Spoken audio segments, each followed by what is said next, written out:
Lo veo con, primero, horror, ¿no es cierto? Porque lo que está pasando en Ucrania es tremendo. Pero hay un riesgo de quedarse simplemente en esa primera impresión y dejar de preguntarse por las causas de todo esto.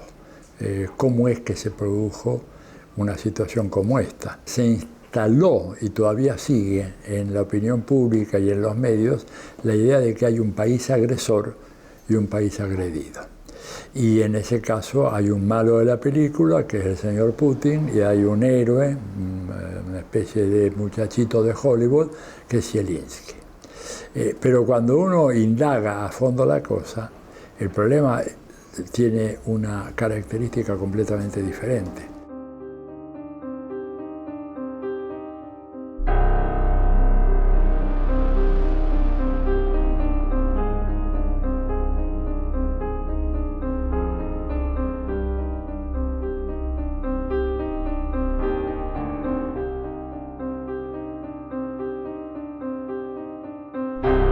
El primer antecedente que no está muy dicho es que Rusia, eso que nosotros llamamos Rusia, nace donde hoy está Ucrania. El primer reino de Rusia es el Rus de Kiev en el siglo IX, que es efectivamente una llegada de pueblos vikingos hasta lo que hoy es Kiev, dicho en ucraniano, y en ese momento se consolida ese Estado ruso. Ahora, se traslada varios siglos más adelante la capital a Moscú por las invasiones bárbaras. La primera Rusia es la Rusia de Kiev, fundada en lo que hoy es la capital de Ucrania. Esa fue la primera Rusia. Después, con el tiempo y el feudalismo, se dividió en tres grandes principados que hoy día son las tres repúblicas eslavas que conforman Rusia, que es Bielorrusia, Ucrania y Rusia. Entonces, el origen es común. De hecho, los caracteres lingüísticos cirílicos son iguales, aunque efectivamente ha habido muchos cambios entre idiomáticos. Es como decirte que los rusos hablan portugués y los ucranianos hablan castellano. Tienen un lenguaje común, una base común, pero se han diferenciado. Ese es un antecedente clave. A partir del 1991 es que se hace claramente, cuando cuando se desmiembra la Unión Soviética, empiezan estos problemas. Empiezan los problemas de la inserción del mundo occidental obligado, con forceps, a lo que eran las repúblicas, ex-repúblicas soviéticas. Pasó eso con el Pribáltico, pasó eso con Georgia, y bueno, ahora la provocación es con Ucrania, que es una herida mayor, porque son todos, como yo le dije, yo soy hija de ucraniano y ruso. Es muy difícil separar eso en el pueblo. Y hoy día, lamentablemente, se ha terminado en conflicto bélico entre hermanos. La mañana de este jueves 24 de febrero, los europeos se despertaron con la noticia de que Rusia llevaba a cabo una operación militar en Ucrania. Народные республики Донбасса обратились к России с просьбой о помощи. В связи с этим, в соответствии со статьей 51 части 7 Устава ООН, санкции Совета Федерации России и во исполнение ратифицированных Федеральным собранием 22 февраля сего года договоров о дружбе и взаимопомощи с Донецкой Народной Республикой и Луганской Народной Республикой, мною принято решение о проведении специальной военной операции. Ее цель – защита людей, которые на протяжении 8 лет подвергаются издевательствам, геноциду со стороны киевского режима. Creo que es correcto defender nuestro territorio, porque de lo contrario nos devorarán. Todo va encaminado a ello. Llevamos 6 meses o más hablando con la OTAN para que la OTAN no se acerque. La persuasión no ayuda. Todo es correcto, dice esta mujer. Esto no empezó el 24 de febrero con la invasión de Rusia. Esto viene desde el año 91, cuando se crea la provincia, Ucrania, ¿no? Y también lo que tenemos que ver son los antecedentes que existen. El conflicto y esa guerra se están produciendo hace bastante tiempo y las principales víctimas son aquellos que denominan en general rusoparlantes, que son las poblaciones rusas del este y del sur de Ucrania. Y esos esos lugares, las poblaciones de esos lugares, no han aceptado el golpe de Estado, se han confrontado y han sufrido lo que se da en llamar la rusofobia. Розмовляєте українською мовою? Ви ж українка. А я і руський знаю. А чому ви не розмовляєте українською мовою? А що я должна розмовляти? Хочу не розмовляю. Ти оружие взял, я Ну ви ж кричите, що ви заклята українка. Да. Кричите? А я не хочу с тобой говорить, знаешь почему? Потому что ты оружие взял убивать, ты убийца. Слава Україні! Героям слава! Слава Украине и России. Киевская Русь была и будет. ¿Ты запомнил это? La rusofobia es algo que se instauró en el mundo occidental desde el Imperio Ruso. Siempre el mundo occidental tuvo como una separación hacia lo que fue la civilización rusa. Y bueno, con la Revolución Socialista fue más extremo todavía, y a tal punto de que hoy día el mundo occidental, que no es todo el mundo, niega la participación de la Unión Soviética como principal, digamos, principal actor en la Segunda Guerra Mundial y el hecho que hayan derrotado al mundo fascista. Es la gran guerra patriótica lo que mantiene unida a la sociedad. Tras su victoria en Kursk, el 23 de agosto de 1943, el Ejército Rojo ya no cede terreno. De camino a Berlín, libera una ciudad tras otra. Un país, en este caso la Federación Rusa, que tiene en su memoria histórica la pérdida de 27, 28 millones de personas, que no hay ningún ciudadano en la Federación Rusa que no tenga un pariente que haya sido asesinado por los nazis. Vos mostrarle a esa gente del otro lado de la frontera, que además era parte de tu mismo territorio, donde más naciste como cultura milenaria en el Rus de Kiev, que le muestres la esvástica, que los amenaces con la OTAN, que les mates rusohablantes. Y si ya algunos me decían 8 años tarde, es raro que Rusia no hubiese actuado en el 14, ¿no? Durante 8 años también mucha gente creyó, que sigue creyendo, que fue una falta de Rusia no haber intervenido enseguida. Pero para eso estaban los acuerdos que se habían firmado, los acuerdos de Minsk y las conversaciones eternas que se tenía con el mundo occidental, que estiró esto 8 años. Ha sido demasiada la paciencia de la Federación Rusa en acudir en la ayuda de estos sectores. Hay quienes piensan que ha sido tardía la decisión final. Las Fuerzas Armadas rusas continúan la operación militar especial en Ucrania. Las armas aéreas de alta precisión y largo alcance han destruido los edificios de producción de una planta de blindaje en Kiev y una instalación de reparación de equipos militares en Nikolayev. La guerra tiene un componente también, dentro de su carácter híbrido, tiene un componente comunicacional. La censura que hemos visto en el caso de Ucrania no se vio ni siquiera en la época de la Unión Soviética. Yo estoy absolutamente asombrado de eso. La censura la han ejercido siempre, pero ahora con más fuerza. Tenían preparado todo el escenario de la prensa, del apoderamiento, de la censura, todo eso estaba preparado. Continúan las sanciones de la Unión Europea contra Rusia por la invasión de Ucrania. Los 27 estados miembros del bloque decidieron el martes prohibir la difusión de los medios estatales rusos RT y la agencia Sputnik. El poder hoy día está en los medios de comunicación. La real guerra se desarrolla ahí, en quién tiene el poder para manipular la realidad a través de los medios. Esto que provocan lo que es el pensamiento único, y a lo que yo señalo el monocultivo de las mentes. La censura es uniforme y viene de un solo lado, digamos, viene por parte de la OTAN y por parte de Estados Unidos, no solo en los medios, en las redes. Se presentan como paladines de la democracia y censuran medios de comunicación de la Federación de Rusia, como Sputnik o RT. Y también a lo que se llegó, por ejemplo, en las redes sociales, aquellos periodistas que eran proclives a la posición de Rusia eran señalados por Twitter, ¿no?, por el administrador de la página como que ahí se vertían noticias a favor de Rusia. Ni siquiera en los peores momentos, la más áspera confrontación entre Estados Unidos y la Unión Soviética, hubo una campaña como esta. Entonces, ¿cuál es la consecuencia? Y no se sabe cuál es la verdad. Reporta la desaparición en Ucrania del periodista chileno-estadounidense Gonzalo Lira. El último contacto que se tuvo con él fue el pasado 15 de abril. A través de sus redes sociales, con decenas de miles de seguidores, informaba sobre el conflicto armado desde el terreno. Había denunciado las detenciones y desapariciones de personas que se oponían al gobierno de Vladimir Zelensky. Lira estaba en Ucrania, desde donde utilizaba su canal de YouTube para contar lo que sucedía de una forma muy crítica con el gobierno de Kiev.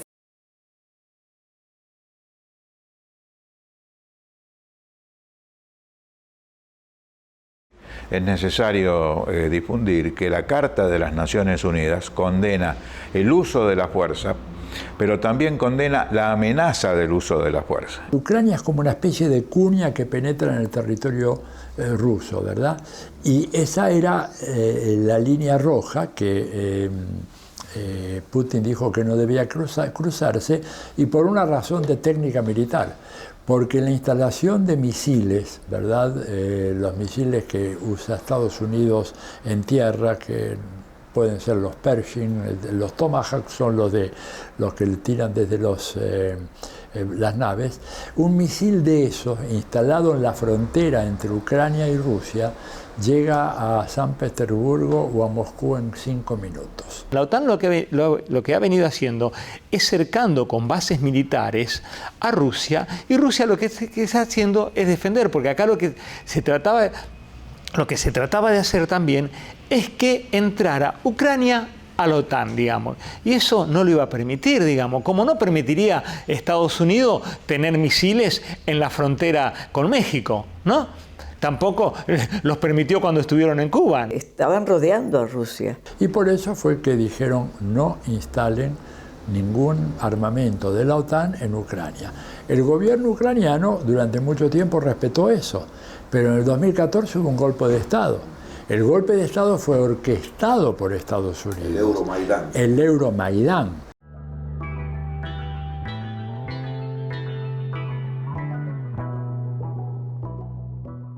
Y miles de personas han protestado en Ucrania contra la decisión del gobierno de no firmar el acuerdo de asociación con la Unión Europea. Con lo que no se contó fue con la fuerte oposición que el movimiento encontraría en el este del país, donde las minorías rusas no son tan minorías y donde existe más cariño a Rusia que a Occidente. Sin entender el Maidán, no podemos entender lo que sucedería a partir de la primavera de 2014 y que desembocará en la guerra en el este del país. El protagonismo fundamental lo asumió la subsecretaria de Asuntos Euroasiáticos del gobierno de Barack Obama, que se llamaba Victoria Nuland. Victoria Nuland es un superhalcón, una superhalcona norteamericana casada desde hace muchos años con un superhalcón que se llama Robert Kagan, que es uno de los teóricos neoconservadores, violentistas, belicistas más importantes de Estados Unidos. Nuland estuvo en la Euromaidán azuzando a los grupos fundamentalmente neonazis y violentos para que tomaran por asalto el Palacio de Gobierno.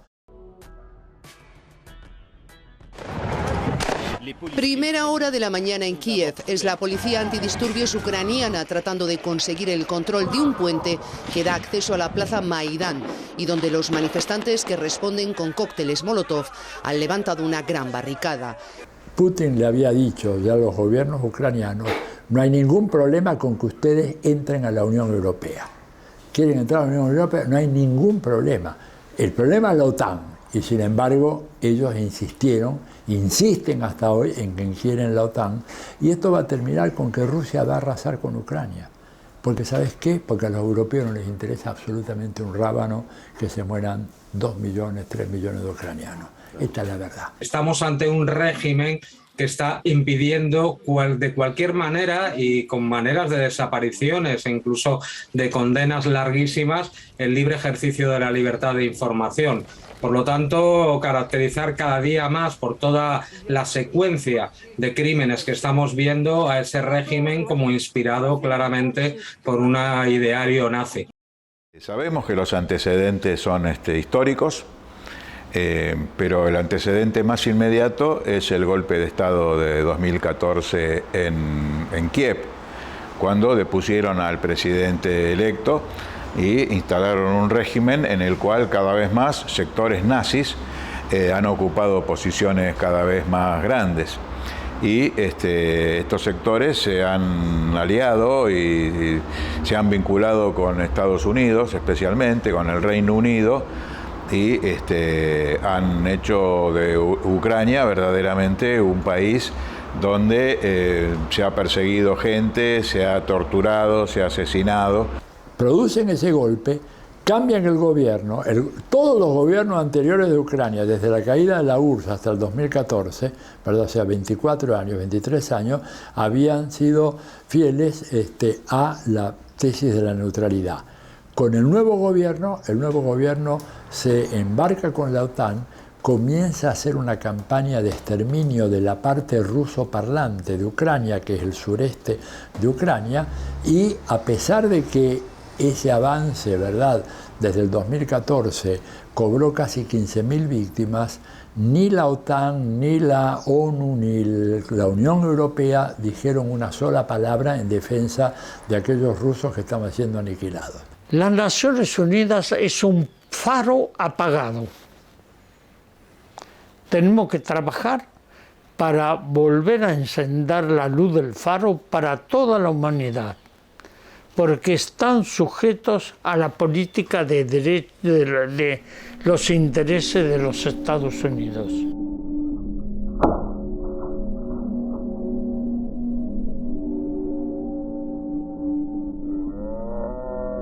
Rusia estaba a punto de ser atacada por la OTAN. El plan había sido elaborado ya en un documento muy importante de la corporación RAND, la RAND Corporation de Estados Unidos, con sede en Santa Mónica, California. Es un gran tanque de pensamiento que emplea varios cientos de investigadores especializados en temas de guerra, ¿no es cierto? Y ellos elaboraron un documento que salió en el año 2019, pero que pasó desapercibido, y en donde en el documento elaboran lo que debe ser la estrategia para inducir a Rusia a que entre en guerra con Ucrania. Iban a hacer una provocación tan grande que era inevitable que Rusia respondiera. O sea, la idea era obligarla a Rusia con una serie de provocaciones para que Rusia no tuviera más remedio que decir, bueno, hasta acá, y salir a atacar. Y esto fue planeado en el 2019 y se ejecutó en el 2022.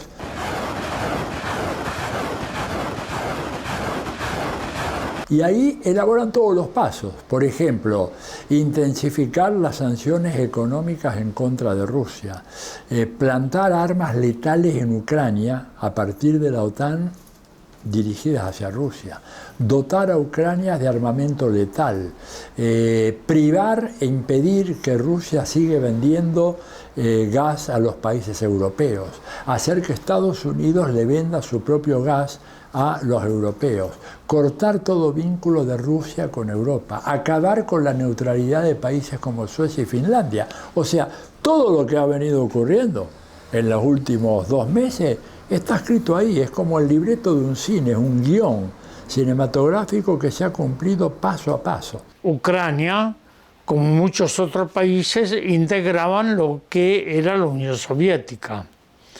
Al desintegrarse la Unión Soviética con la perestroika, con Gorbachev,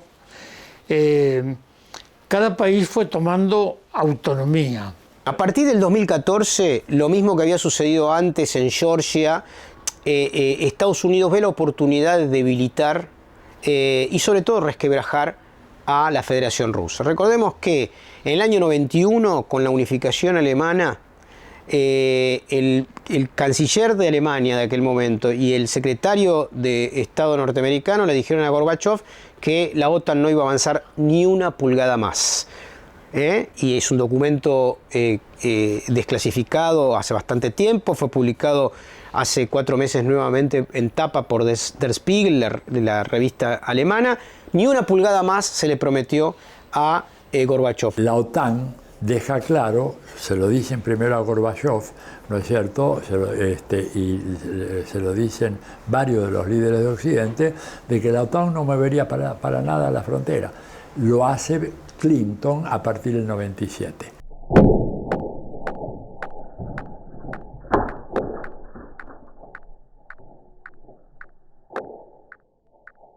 La OTAN puso en las fronteras a los países de la Federación Rusa bases militares de la OTAN.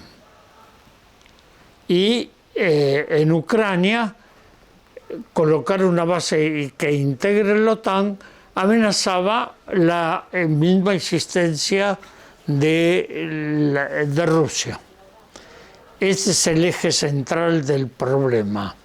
Rusia esto no lo quiere porque lo trata como un problema de seguridad nacional. A partir de ese año 91 hasta el día de hoy, hay 13 países más cerca de la Federación Rusa que entonces que existía todavía la Unión Soviética. Es decir, que sistemáticamente se está haciendo un cerco, pese a que no existe más el Pacto de Varsovia, que era la contracara de la OTAN. No tendría sentido, por lo tanto, que exista la OTAN. Sin embargo, la OTAN continúa, se acrecienta y tiene como único enemigo ¿a quién? A la Federación Rusa. Ya esto era el golpe final, porque de ahí sí iba a surgir la penetración de la OTAN en la Federación Rusa.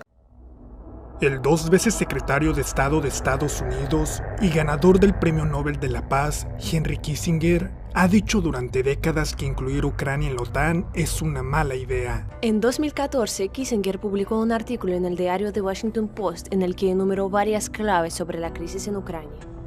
Occidente debe entender que para Rusia, Ucrania nunca podrá ser simplemente un país extranjero. La historia rusa comenzó en lo que se llamó la Rus de Kiev. La religión rusa se extendió desde allí. Además, advirtió que Ucrania no debería unirse a la OTAN.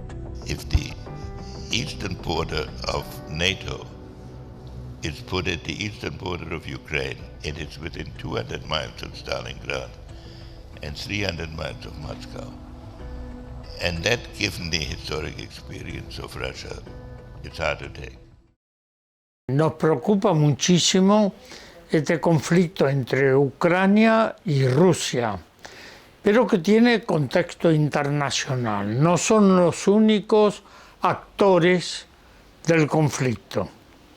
Tenemos que agregar en esto Estados Unidos, como la OTAN, la Unión Europea, y países aliados con Estados Unidos. No es un conflicto entre Rusia y Ucrania, es un conflicto formado por Occidente a propósito durante muchísimos años, estos últimos 8 años específicamente, para provocar este conflicto. Como se hizo en otros tiempos, el que más parecido conozco yo y que lo viví dentro, estudiando en la Unión Soviética, es el de Serbia, el de la ex Yugoslavia. Acá quien es el principal agresor es la OTAN. Eso no se nos debe escapar. Y lo hace por interpósito Estado, que es Ucrania. A partir de la caída de la Unión Soviética, ganó mucho terreno, porque bueno, todos saben dónde tienen bases, y su función es esa, ir encerrando básicamente a Rusia, no solamente, pero a Rusia, y poniendo en las fronteras límites de este tipo, como está haciendo, armando guerras, guerras de facto, digamos, alrededor de Rusia.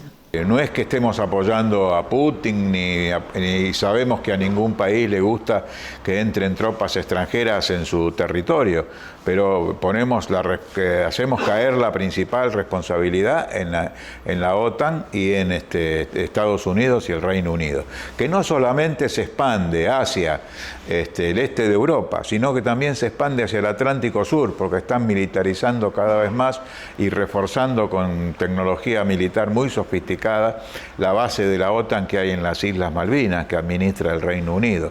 La OTAN se creó para contener a la expansión comunista soviética. Desde su nacimiento fue creada por los servicios de información británicos y de Estados Unidos. El comunismo soviético desapareció. Los sucesores del comunismo soviético disuelven el Pacto de Varsovia y la OTAN, lejos de disolverse, se amplía, crece y hoy en día la OTAN tiene por objetivo el Asia Meridional y el Asia Indo-Pacífico. La OTAN tenía que haber desaparecido hace muchísimos años atrás porque la misión que tenía cuando se formó se cumplió. Si nosotros no denunciamos qué es la OTAN al mundo, la gente no lo sabe, no lo va a saber por magia. Si no les denunciamos a los ejércitos secretos de la OTAN como están operando desde los años, al poco tiempo de la fundación, de la creación de la OTAN, ya habían puesto ejércitos secretos que llevaron adelante la Operación Gladio para destruir a toda la izquierda, desde Italia primero y toda la izquierda europea después. OTAN es una organización criminal a escala mundial. ¿Qué tenemos que hacer nosotros?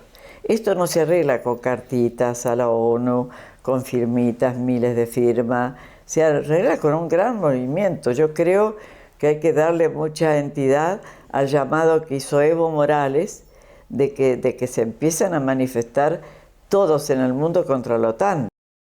La guerra es guerra. Yo no creo en la guerra justa ni en la guerra santa. No creo en las guerras. La guerra siempre trae destrucción, muerte y el sufrimiento de los pueblos. Creo en las causas justas, no en las guerras justas. Ninguna guerra es justa. De manera que están poniendo a Ucrania como país víctima y al pueblo ucraniano como víctima de un régimen nazi. Cuando digo nazi, no digo fascista, porque se utiliza muy comúnmente que cualquier derechista, cualquier persona autoritaria en el mundo, se lo cataloga de fascista. Pero yo digo puntualmente que el régimen de Ucrania es un régimen nazi. Todo comienza con, el ataque nazi-fascista de los sindicatos, del Palacio de Sindicatos en Odessa, donde queman vivos 50 personas. La sombra de una guerra civil se cierne sobre Ucrania. En Odessa, al sur del país, al menos 38 personas han fallecido en un incendio registrado en el edificio de un sindicato. Las imágenes que llegan del suceso muestran a gente lanzándose por las ventanas para tratar de escapar de las llamas, que según la policía de Odessa fueron consecuencia del lanzamiento de cócteles Molotov. El presidente de Ucrania, que es un cómico, es un actor que responde a los intereses de los grupos económicos que lo pusieron ahí, él lo que está haciendo es llevando adelante una guerra contra Rusia en función de directivas que le da la OTAN, quien le está suministrando armamento. Zelensky, según un coronel norteamericano en un video que ha circulado bastante, que seguramente lo habrán visto, en una entrevista que hizo nada menos que con la Fox News, Zelensky, este coronel se llama Douglas McGregor, dijo: Zelensky no importa diga lo que diga porque simplemente Zelensky es un títere de la Casa Blanca. Dijo estas palabras: he's a puppet from the White House. O sea que, dice, la verdad, hablar con Zelensky es una pérdida de tiempo. Acá con quien hay que hablar es con Biden. Zelensky es un monigote, es el Milei, es el Trump, es el personaje, si se quiere, patético del neoliberalismo, y hoy el neoliberalismo es la versión nazi de la época. Zelensky es cómplice y en algún momento va a tener que rendir cuenta, porque Zelensky es judío y está actuando en complicidad con grupos profundamente antisemitas, que fueron los grupos más violentos en contra de los judíos ucranianos. Voluntarios ucranianos o de las repúblicas bálticas asumen las tareas más ingratas.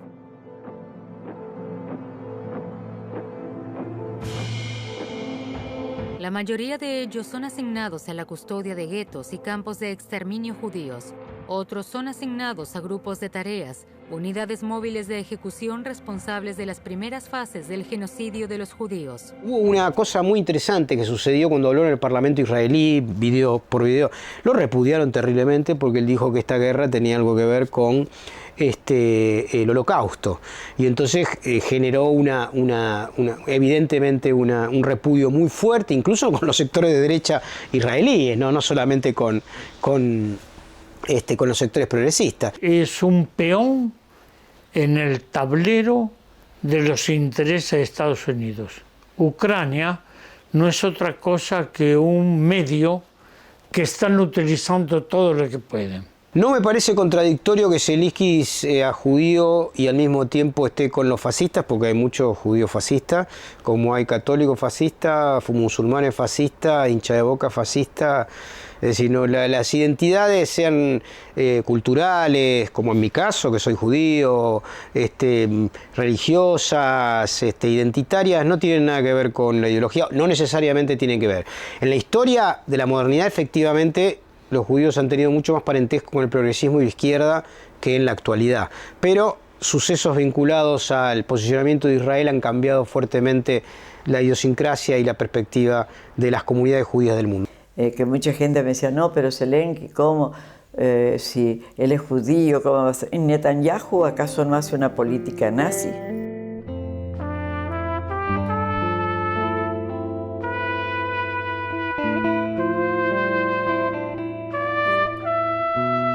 Entonces algunos medios de prensa presentan el conflicto de Ucrania como si se hubiera iniciado hace pocos días, hace pocas semanas, con el ingreso de las fuerzas militares rusas en la operación especial.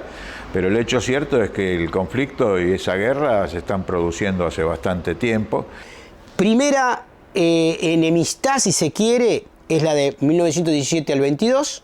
La segunda, que retoma el nacionalismo ucraniano anticomunista de derecha, viene nada más ni nada menos que acompañando la invasión alemana a la Unión Soviética en el año 41. Esto es clave, porque ¿quién viene? Algunos que estaban exiliados, que habían perdido contra el Ejército Rojo 20 años después, ¿no? Por un lado, y sus descendientes. Uno de ellos, el más famoso probablemente, sea Stepan Bandera. Stepan Bandera fue uno de los líderes nazis que quedaron en Ucrania y que empezó a crear otra vez, pero fieles a Hitler a muerte.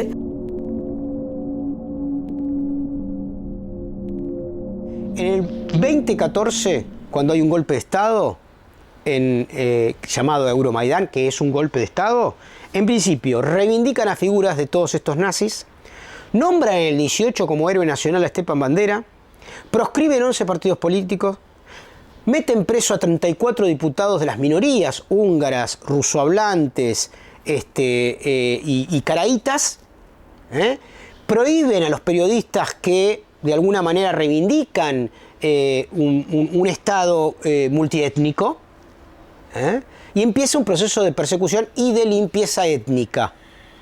Genocidio. A partir de la inserción de las fuerzas neofascistas, porque hay que decir las cosas con su nombre, dentro de lo que es el establishment gubernamental, empezaron a presionar sobre esos territorios y desde el año 2014 hubo una guerra civil interna en donde, ya todo el mundo sabe, hubo 14.000 muertos civiles en el territorio de Donbass. País de filo nazi. La Ucrania está en eso, han masacrado 14.000 personas, se calcula, en 8 años. ¿Y quiénes son los responsables de ese genocidio? Básicamente, los batallones neonazis. ¿Qué son los batallones neonazis? Alguno me dice siempre, bueno, pero nazis hay en todos lados, acá en Argentina también, etc. Sí, ¿cuál es la diferencia? Que acá en Argentina no se los suma al ejército y se les paga un sueldo. El único lugar donde pasa eso es en Ucrania. Y no es un solo batallón, es un verdadero ejército al que se puede ir sumando mucha gente. al ejército nazi, digo, a los que ya con la ideología, pero absolutamente, declaradamente nazi, abiertamente nazi. Algunos no contienen sus emociones cuando hablan sobre la tragedia ocurrida en la ciudad. Вообще сотворили с городом Мариуполя. Вы говорите про азовцев, да? Да, я говорю про азовцев. Как минимум. Да, про азовцев и вообще. То, что они творили, они заезжали во дворы, именно в девятиэтажку, и на танках, и на БТРах. Они сказали, если будете мешать, мы стреляем на поражение.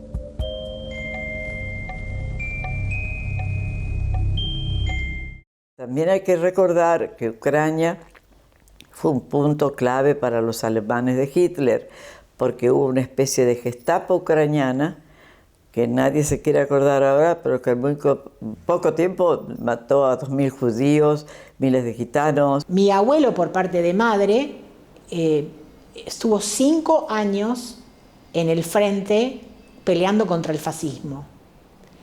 De mi familia, 15 varones de primera línea, o sea, primos hermanos de mi abuelo, no volvieron, murieron en el frente. 27 millones, dicen que 27, pero se considera que son más de 30, murieron en la Segunda Guerra Mundial para que el fascismo no se extendiera. Y lo más doloroso de todo esto es ver dentro de un gobierno, dice que democrático, ver un ala fascista dentro de los comandos de un país como Ucrania. Porque es gravísimo lo que está sucediendo, porque esos sectores armados, más los grupos fascistas que no están controlando así ningún país de la manera en que lo hacen en Ucrania, la situación se vuelve muy peligrosa para Europa y para el mundo. Rusia y China siguen mostrando al mundo su buena relación en plena crisis diplomática con Occidente. Vladimir Putin, presente en China con motivo del arranque de los Juegos Olímpicos de Invierno, y Xi Jinping confirmaron en Pekín su intención de hacer frente de manera conjunta a todo aquello que consideren una amenaza a su seguridad. La última declaración del jefe de la OTAN de hace fue alrededor del 11 de marzo, de abril, dice claramente que la OTAN tiene que reorientar sus esfuerzos más allá de Europa con un ojo puesto en el Indo-Pacífico, es decir, en contra de China. Ellos piensan siempre que golpeando a Rusia, golpean a China, por supuesto. Y ahí está el centro de la cuestión. Hay expertos que señalan que atacan a Rusia y quieren desmembrar a Rusia en varias partes porque en realidad están atacando al principal aliado de China, que es el principal competidor económico y político de Estados Unidos en este momento. El papel de China en este conflicto es clave y su neutralidad activa en el sentido de no sumarse a las andanadas de Estados Unidos y la OTAN para perseguir a la Federación Rusa es clave para que la Federación Rusa pueda llevar a cabo sus objetivos de desnazificación y de búsqueda de neutralidad que no se lo respetaron durante 30 años, ¿no? China está jugando como juega siempre China en la escena internacional, con mucha cautela, con mucha prudencia, pero con un mensaje muy claro de que la responsabilidad de todo esto ha recaído en Estados Unidos, porque China se da cuenta de que acá hay una secuencia de ataques, primero Rusia y después China. Con un buenos días y un abrazo ha recibido este jueves Vladimir Putin a Alberto Fernández a su llegada al Kremlin. Un cara a cara en el que Fernández ha ofrecido a Putin que Argentina se convierta en la puerta de entrada de Rusia en América Latina. El voto de la Argentina en la Asamblea General de Naciones Unidas condenando a Rusia por una supuesta invasión o por una supuesta agresión es una de las decisiones más desafortunadas que en materia de política exterior tomó el gobierno de Alberto Fernández. Se lo expulsa del Consejo de Derechos Humanos a Rusia, digamos, con el voto de Argentina, ¿no? A mi entender, un voto errático, equivocado. Creo que el presidente en esa cuestión con el tema Rusia está muy mal asesorado por la Cancillería, porque el presidente, semanas antes de la invasión, fue a Rusia y se propone Argentina ser la puerta, palabras textuales del presidente, Alberto Fernández, ser la puerta que abra de Latinoamérica para Rusia, ¿no? Creemos, como diría un amigo, que se agarró los dedos con la puerta porque después votó en contra. Y es un error porque las puertas de Latinoamérica ya la tiene abierta Rusia. No nos olvidemos que Rusia integra los BRICS. El posicionamiento de Argentina en la Comisión de Derechos Humanos de las Naciones Unidas es vergonzoso. Argentina tiene una deuda con Rusia, con la Federación Rusa, porque fue la primera que se preocupó porque los argentinos tuvieran vacunas. Mi hipótesis es justamente la contraria de lo que está siendo acusado Rusia. Eso fue cometido básicamente por los grupos neonazis ucranianos, lo de Bucha. Se esconden en el edificio y utilizan como escudo humano a la población civil, las Fuerzas Armadas ucranianas. Y eso es terrible, ¿no? Eso es terrible. Hay crímenes de guerra ahí, porque se están escudando dentro de edificios con población civil. El voto de Argentina en contra de Rusia no solo que es un error, sino que no tienen en cuenta los antecedentes de Israel-Palestina, Israel contra Palestino, la cárcel abierta más grande del mundo, las guerras que ha impulsado siempre Estados Unidos, los bloqueos a distintos países, no solo Cuba, Venezuela, Irán, la guerra de Irak, tendrían que ser expulsados. Lo correcto hubiese sido hacer lo que hizo, por ejemplo, un país de derecha como Brasil, abstenerse. La izquierda tiene una tendencia natural a la confusión, ¿no? Digo, esto ya lo estamos viendo, es decir, sobre todo la izquierda en América Latina y no solamente en Europa también, es muy poco sensible a el papel que el imperialismo juega en la escena internacional. Es lo que Arturo Jauretche, ¿verdad?, llamaba la izquierda cipaya. La izquierda cipaya que no entienden, y entonces son víctimas de la propaganda de Occidente, la propaganda americana, y entonces hablan de que Putin es un autócrata, pero claro, Putin no es Biden no es un autócrata y Zelensky no es un autócrata. O sea, esto ha introducido una enorme confusión, ¿verdad? Pero hay sectores que ven muy clara la película y creo que a la larga de repente la luz se va a hacer y la gente se va a dar cuenta qué fue lo que pasó allí.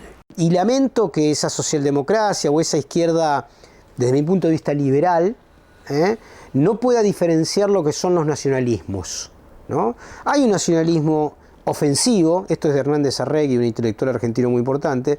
Hay un nacionalismo ofensivo que es imperial, que es el de Estados Unidos, que ha sido el del Reino Unido, el de Francia, el de Alemania, etcétera, en general Europa, curiosamente, la cuna de la tragedia y de la guerra universal y no de la civilización, ¿no?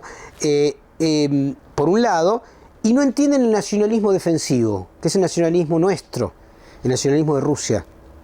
Rusia nunca empieza las guerras, pero siempre las termina ganando.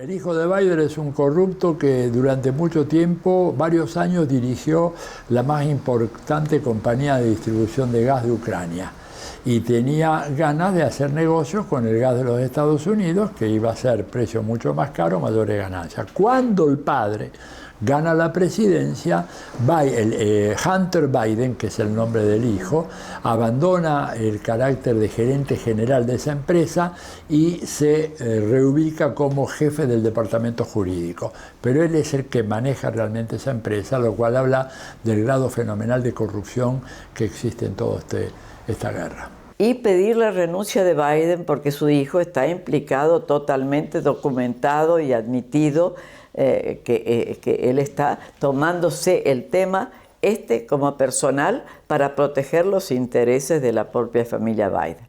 El gobierno de Rusia anunció que al menos 10 compradores de gas ruso en Europa abrieron cuentas en rublos para realizar sus pagos. En tanto, la estatal petrolera rusa Gazprom anunció la suspensión del suministro de gas a Bulgaria y Polonia por impagos. Y en medio de estas determinaciones, el portavoz del Kremlin, Dmitry Peskov, recordó este miércoles que la exigencia de pagar por el gas ruso en rublos se debe a las acciones de países occidentales. Ya le han puesto a Estados Unidos que diga que tiene que contestar por el tema de los laboratorios de guerra biológica. Cuando recibí el informe de Ignacio Ramonet de las aves migratorias, que son clasificadas, numeradas, para llevar el virus a los países y matarlas ahí. Eso, cuando yo era chico leía mucha ciencia ficción. Y después de escuchar eso, toda la ciencia ficción, la verdad que era cuento de niños. Este es un tema muy grave para la humanidad, que ellos ya tienen 300, saben que hay 300 laboratorios funcionando en otros lugares porque Estados Unidos lo saca de su territorio, pero lo pone en lugares como Ucrania, que el pueblo ucraniano no sabía nada de esto, que el mundo tampoco sabía que tenía. Acá mismo podemos tener en Colombia, podemos tener en Perú, donde tienen bases militares. Kirillov manifestó que en un intento por desacreditar la operación militar especial de las tropas rusas, el régimen de Kiev, con el consenso de la administración estadounidense, puede poner en práctica en un futuro próximo escenarios que conducirán a la muerte de decenas de miles de ciudadanos ucranianos y causarán un desastre medioambiental y humanitario. Yo creo que esto va a terminar, no sé cómo debería, porque la verdad que uno diría, bueno, deber es que haya un acuerdo de paz, etc., pero para que haya un acuerdo de paz se requieren dos partes que quieran la paz. Estados Unidos no quiere la paz. Por más que se pidió muchas veces la posibilidad de encontrar una salida negociada, Estados Unidos no quiere. No quiso y no quiere actualmente. Y lógicamente la influencia de Estados Unidos es muy grande en las Naciones Unidas y los organismos internacionales. El manual de operaciones de la corporación RAND claramente tiene como propósito desangrar a Rusia y hacer de Rusia lo que hicieron en Yugoslavia, que es la partición de ese país tan grande como es Rusia en 7, 8 o 10 países pequeños que ya no sean rivales de Estados Unidos. La OTAN también quiere que dure para desgastar la Rusia. Esto es desgastar la Rusia. Nosotros creemos que esto se termine ya. Podría ser evitable si hubieran cumplido Estados Unidos, la OTAN, la Unión Europea, hubieran cumplido con los acuerdos que se habían hecho con Rusia. Se podría haber evitado si no hubiese sido por el rol de la OTAN y específicamente de Estados Unidos, que asusó, generó, permitió, avaló, entrenó a estos grupos nazis y amenazó a la Federación Rusa con misiles a 5 minutos de Moscú. Hasta ahora nadie explica quién autorizó a la Organización del Atlántico Norte, que estaba pensada solo para la defensa de las fronteras de Europa, por ejemplo, ¿quién la autorizó a bombardear Yugoslavia?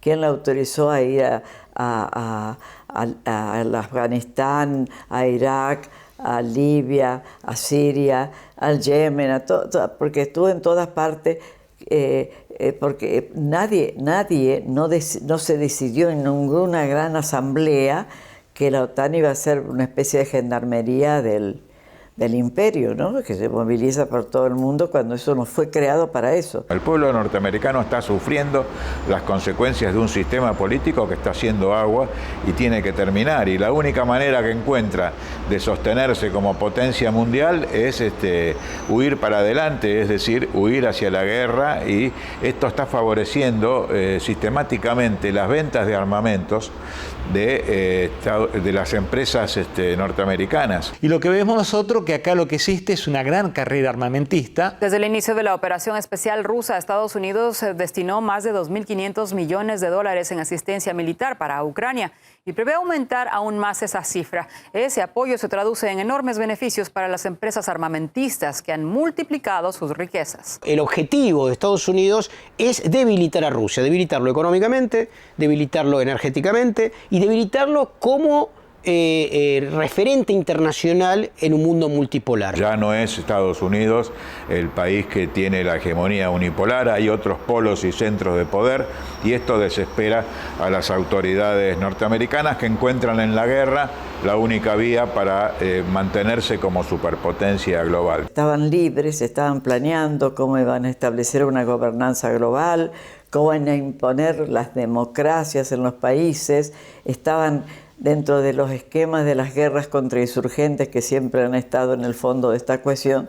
Es claro, dentro de estos esquemas ellos estaban planteando otras formas de no desgastarse tanto, que eran los golpes suaves, las primaveras, otra forma de entrar en la sociedad, incluso para América Latina. Esto muestra un poco la dimensión de querer mantener la fuerza hegemónica sobre el mundo. No lo quiere perder Estados Unidos, aunque el mundo va cambiando a pesar de ellos. Lo que está en juego es no tanto la cuestión militar, quién va a ganar esta guerra, sino lo que está en juego es si el mundo va a ser a partir de ahora multipolar y policéntrico, como siempre planteó Hugo Chávez desde Venezuela, o si va a continuar la unipolaridad. A partir del 2014, lo mismo que había sucedido antes en Georgia, Estados Unidos ve la oportunidad de debilitar